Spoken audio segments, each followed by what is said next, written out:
Greetings and welcome to another episode of Q Points Podcast. I am DJ Sir Daniel.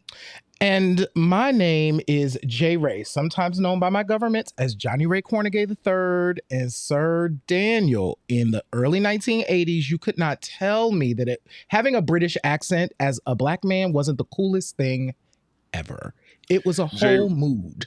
It certainly was. We are about to talk about the other British invasion. Yes. But not just the British invasion, a Caribbean British invasion. Yes. J. Ray, we're talking about Caribbean kings on this episode.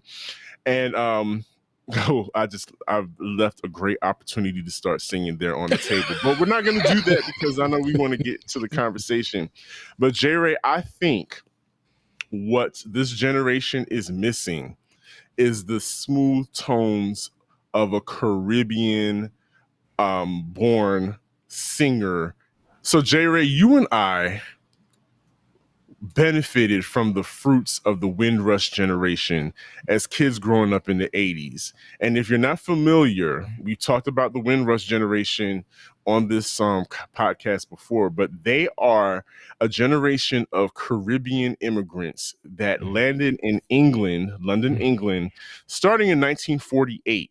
There was an influx of people from Jamaica, Trinidad and Tobago, Barbados, Guyana, Grenada, all over that went over to England, like most immigrants, to go to this country to better their lives, seeking employment, seeking other freedoms, but mostly to make money and to become, to gain employment and to send money back home, of course, to their families that couldn't make it. But J. Ray, what we got from this Windrush generation was an amazing, amazing history of Black music that I don't think anybody really taps in or talks about in this music atmosphere. And Q Points is the only show doing it. So take that, everybody. And so we're going to start. We can't not talk about the Caribbean Kings. And there's four in particular that we want to highlight, but we can't start without talking about Bob Marley, who debuted in 1965 with the Wailers in a group, but then he became an international superstar. And one of his stops, of course, was London, England. Yeah. So I do think Bob Marley is kind of the gateway to opening the door for popular culture, and when I'm saying popular culture in this case, I do mean white folks, to be exposed to, in Bob Marley's case, reggae, but more expansively, music of the Caribbean, because I feel like reggae is just kind of this box, but I feel like what Bob Marley and Bob Marley and the Wailers were doing was a little bit of rock and roll, a little bit of soul with the reggae foundation. But yeah, Bob Marley is kind of the gateway. And so when Bob Marley goes solo, he becomes an international superstar. And when I was growing up, there was a moment, and I think I talked about this on our Bob Marley show, where you would see a Bob Marley concert, like they would air it on TV, because I wasn't as familiar. I think, and I was super young, because I think he died in like 1981. But they showed this Bob Marley concert, and it was packed to the gills with people. Yes. And he was performing this music that I was at that point unfamiliar with. But the size of the crowd was amazing. But what I think Bob Marley did was it gave way to the possibility of Black men being pop superstars on the international stage. And that's what I think Bob Marley was able to do for this group of men. I think he really did open the door for that possibility. He absolutely did. And what he did, so if you remember, at their inception, so in 1965, we're still on, as far as style is concerned, we're still coming off the tail end of the 50s, where a lot of musicians are suited and booted. They're, in well-tailored suits, hair's cut, everybody is coiffed and looks very mainstream and palatable for various audience, Yes. different audiences. So when we fast forward to the end of the 60s, they went from that buttoned up style, then they went to the mod style of dressing. Then we get into the hippie era. Yeah. And so what you find though is that Bob Marley delves into the Rastafari culture, Yes. and grows out his hair, grows out the locks. Then the Rastafari culture literally takes over London. Like a lot of those British kids, even the white kids that were into hippie culture, Yes. and they gravitated to that Rastafarian culture, the way of dressing. And if you know, and there is a line, Jerry, and this is a whole nother topic, but there is a line between Rastafarian Jamaican culture and ska punk, and also to the skinheads, which is really wild. But you're right. There's a through line there. Yes, there's a through line there, and so that's so interesting that you do draw this line, because I do think for the gentleman that we're about to talk about, right? So as we get into the mid to late 1970s. And I love that you called it at the top, the other British invasion, because what we find in kind of the I think the first big breakout star of this group, who actually takes over the 1980s as well, is Billy Ocean. Kind of starts on the R&B side of things, Nights, funky R&B, baby, funky R&B. Nights is still just like an amazingly funky track. But then, as the 1980s move on, pivots into like this pop superstardom. But there's Black artists that came from the UK, ended up on the R&B charts in the US, and it just kind of became this phenomenon. But it's a phenomenon that oftentimes we just kind of overlook. But it was really important to how Black artists in the US even began to make music later on. So these men are like really pivotal. They're very pivotal and important. But I just wanted a little footnote. I don't want to forget Musical Youth, because can we talk about them, please? Yes. Who like literally a boy band, out of London, England. Huge. I mean, and when I say boys, I literally mean boys. These are children. These are children who saw stardom at a very early age, and became so huge to the point that it their careers, it affected them. Clearly.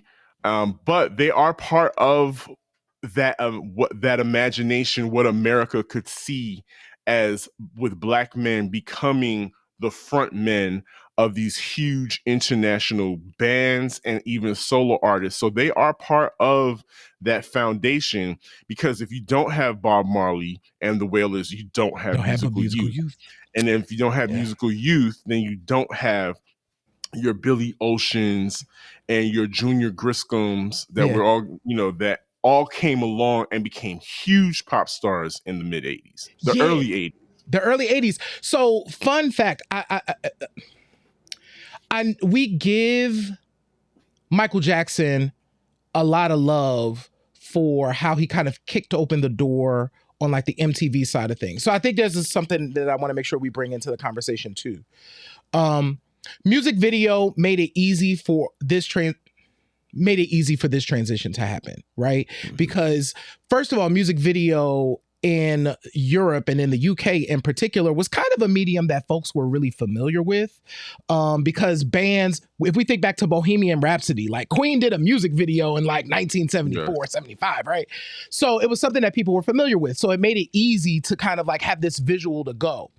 Musical Youth actually predated Michael Jackson on MTV. So when we talk about Black artists being played on MTV, which was rock and roll centered, Musical Youth predated Michael Jackson by several months. So Musical Youth is actually the first Black artist that MTV played.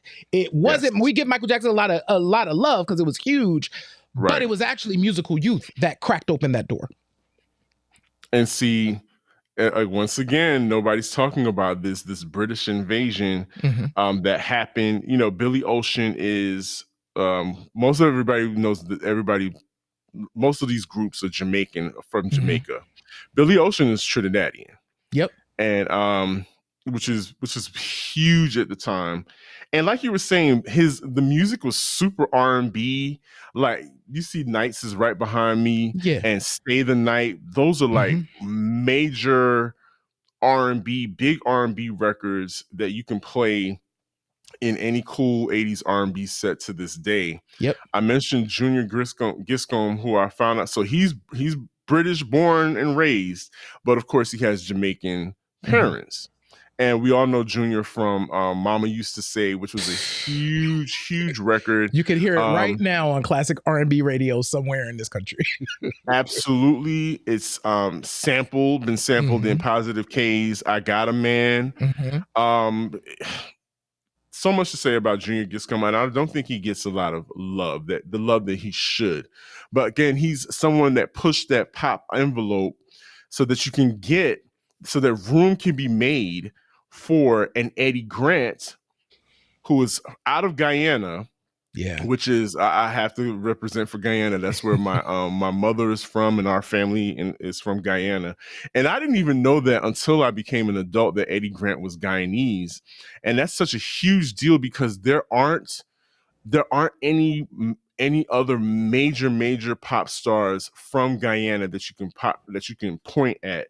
I mean, there's lots of different bands and whatnot, and there are people of Guyanese descent. There's some MCs that are of Guyanese descent, but we're talking Eddie Grant. If you don't remember, rocked us down to Electric Avenue. That song is still to this day is a monster. Is a monster jam. It marries rock. It marries punk. It marries ska. New wave. It's all in there. All in there. And he continues that Rastafarian he brought that Rastafarian culture with him as well. Because he was he represented in the music videos. Funny, J Ray was telling me a very funny story about how that video freaked Electric Avenue. So I was an MTV kid, and so I remember when Electric Avenue was playing on MTV. I was fortunate in that we had cable early. I remember when Electric Avenue was playing on MTV as like a new song, and it was something about the colors, the amalgamation of sounds, and there was like a water theme that freaked me out because he like falls into the water and then ends up on the beach. I don't know why that video scared me so much, but as a kid, it really did. But I want to lift up something that you mentioned, going back to that amalgamation of sounds. First of all, two things. Eddie Grant wrote and produced that record. The whole record. In Guyana. This is like squarely, I think, in Guyana. Don't quote me on that. Y'all let us know in the chat. But I really do think he like went back to Guyana and like did this record.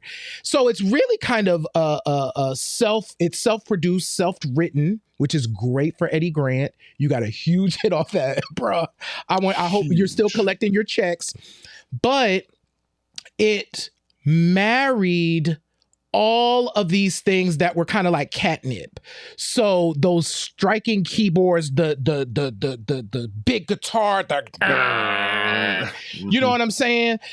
For rock and roll. And then you get the little whispers of the reggae happening as well. So it was literally catnip. And that particular song became just like, it was everywhere. Now he did have, which you reminded me of, Romancing the Stone, which was apparently supposed to be closely associated with the film, ended up not happening. So there's like a song, Romancing the Stone by Eddie Grant, that was supposed to be attached to the film Romancing the Stone, but they ended up somehow getting separated. But Eddie Grant in the early 1980s in the US was one of those artists that came out of this canon who was groundbreaking. So speaking of romancing the stone, shout out to Billy Ocean again, who also had a major hit with when the going gets tough, which appeared on the sequel of Romancing the Stone, which is Jewel of the Nile, correct? Yep. So that to have for both of these gentlemen to have songs associated with these major motion pictures, still huge moves and pushing the envelope for more men of Caribbean descent to come on the scene. And we can't get away from Billy Ocean's hits though. Like we talk about the pop standards, you talked about we had the R&B standards that he came out with that were super funky. Then he went into this pop direction, pivoted, that we could not escape from. Caribbean Queen, first of all, on a musical side, Caribbean Queen blends in with Michael Jackson's Billie Jean marvelously. So all you DJs out there, that's for you. You're welcome. Caribbean Queen and Billie Jean, they rhyme and they sound good when you blend them together. But that song was on the charts forever. So we had that. But can we talk about the ballads? He had that ballad rivals anything that Lionel Richie had on the radio at the time. Suddenly was everywhere. So I think the thing, and this is something that Quincy Jones used to talk about a lot, is ear candy. Mm-hmm. Caribbean Queen and Suddenly were like ear candy. They had like these repeatable sing-songy things that you just couldn't get out of your head. Like literally Caribbean Queen to this day, it plays in my head. It looks and sounds like summer of 1984. Like it looked like when I hear it, it's like I'm suddenly 7. I'm suddenly 7. And real quick, Sir Daniel, and this is a tangent, but I'm gonna go here. I love how we say Caribbean and Caribbean. I don't know what. But it depends on where you're from. It depends on where you, and that's what I had to get in my head. I'm like, oh, it depends on where you from. It's how you say it. But I always thought that was funny. I'm like, I don't know which way to do it right, and I'm guessing like they're both right. Just say both, yeah. They're interchangeable. And this is somebody who is of Caribbean descent. Like I've heard it both all my life, Caribbean and Caribbean. It just depends on who's saying it to you. But shout out to Keith Vincent, who produced that song, also from Trinidad and Tobago. Yep. So this whole thing was in-house. Yeah. All of these hits were in-house made. And there was something else I was going to make. Oh, speaking of Caribbean Queen, J. Ray, we discovered, and I actually saw the record myself in the store once. Did you all know that Caribbean Queen was such a major hit that the record labels insisted that Billy Ocean created different versions for different countries or different continents. So there is in fact a version called European Queen. There is a European Queen. Is so in this climate that we're living in today is very telling and problematic. But we're not gonna. This is a fun show. We're not gonna delve into that. But there's a reason why they probably insisted that he make a Caribbean Queen record. Yeah. And I'm sure. Go ahead. No. I'm like, they were sitting there like, okay, so Billy. But so there's a European Queen, and I didn't know this either until I was getting ready for this show, but there's an African Queen too, but it's specifically for South Africa. So South Africa needed their own version of Caribbean Queen. I wonder which South Africans, but you know exactly which South Africans that was for, because we were still in apartheid at that point. And yeah. South Africans, maybe? But anyway, go ahead. Right. So that song, it was set up to be an international crossover success. Yes. So they set that song up. And Billy Ocean, so I have this up, Sir Daniel, because I didn't know this. This is according to the Wikipedia, but Billy Ocean won the ASCAP Pop Awards 7 times between 1986 and 1989. 7. Caribbean Queen, Loverboy, Suddenly, There'll Be Sad Songs to Make You Cry. Listen, that is like a classic 60s, like, oh my God. When the going gets tough, the tough get going, Love is Forever, and I think his last big pop hit, Get Out of My Dreams. Get into my car. That was a hilarious title. And of course, you know, that made it to Wall Street and was in car commercials and everything. So y'all, we know Billy Ocean is that man. Yes. Like Billy Ocean if we're going to think about it, Billy Ocean gave all the brothers here in the 80s a run for their money. I'm telling you, Lionel Richie, Stevie Wonder, Michael Jackson, Billy Ocean was giving them a run for the money. Absolutely. Big time. And Jerry, so like you said, what year was that Get Out of My Dreams, Get Into My Car. Let me see when that was released. That was released in 1988. And produced by Mutt Lange. I'm sorry, produced by Mutt Lange, written by Billy Ocean and Mutt Lange. So fast forward, so 88, so it took about a good 4 years before we had another British invasion. Another British invasion of Caribbean descent with Maxi Priest. Yes. And Maxi Priest literally came along and was like, when he came through with Close to You, it felt so familiar.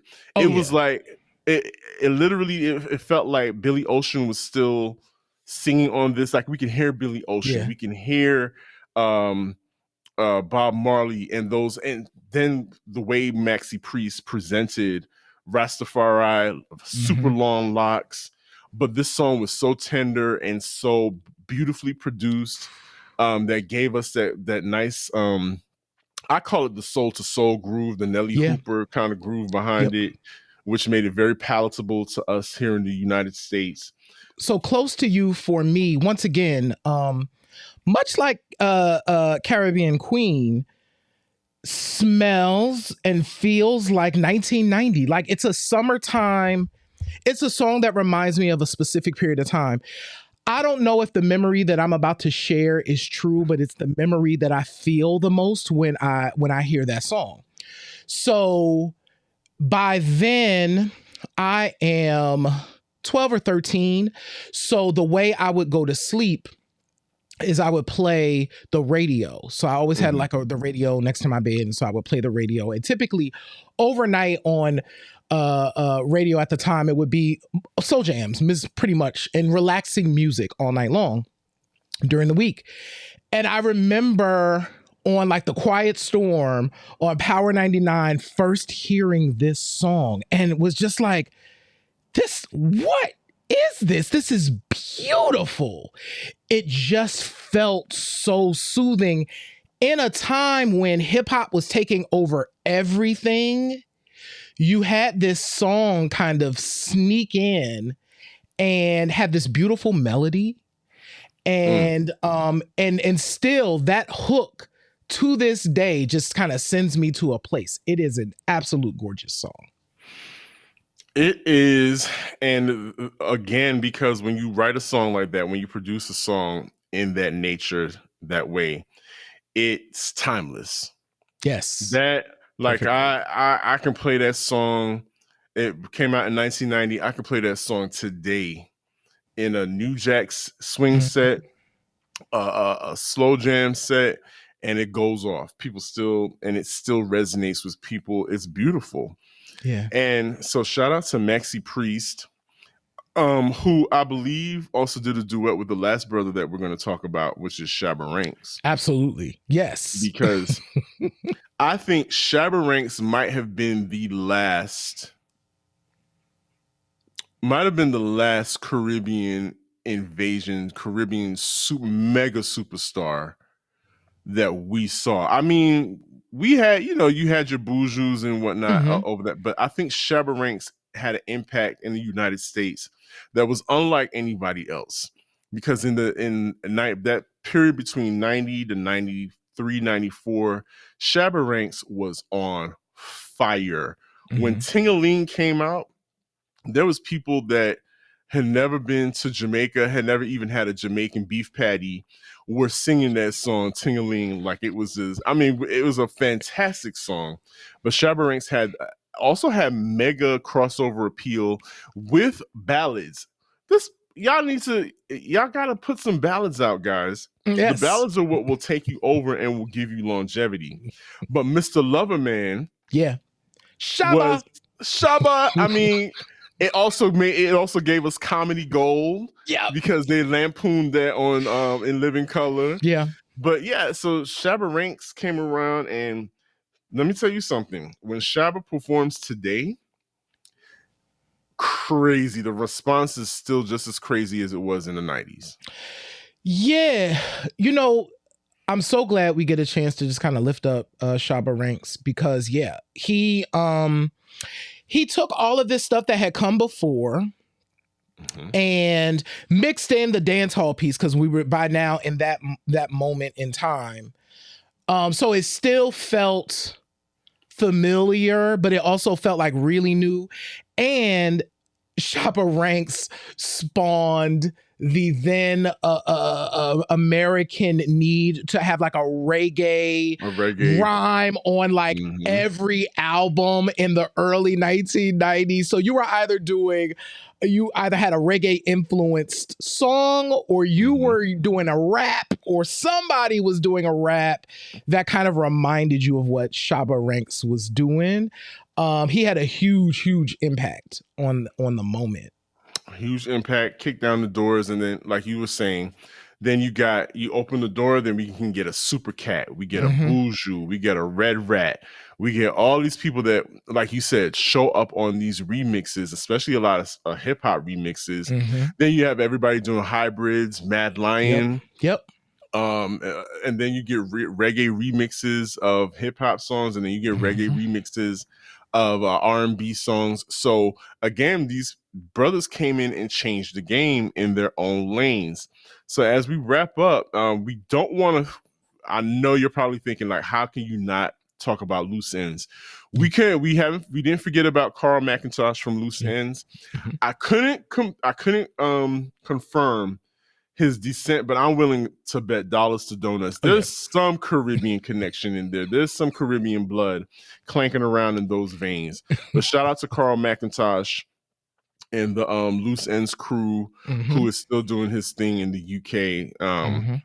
Again, another impactful group on R&B and here in the United States. So that was your lesson, kids, on the Caribbean British invasion of the early 80s into the 90s. Yeah. Go back and play these songs, y'all. All of them be bopping. So, in fact, we should put out a playlist so that y'all can check out some of the joints. But that's when the going gets tough. When the going gets... Listen, Billy Ocean was killing the game.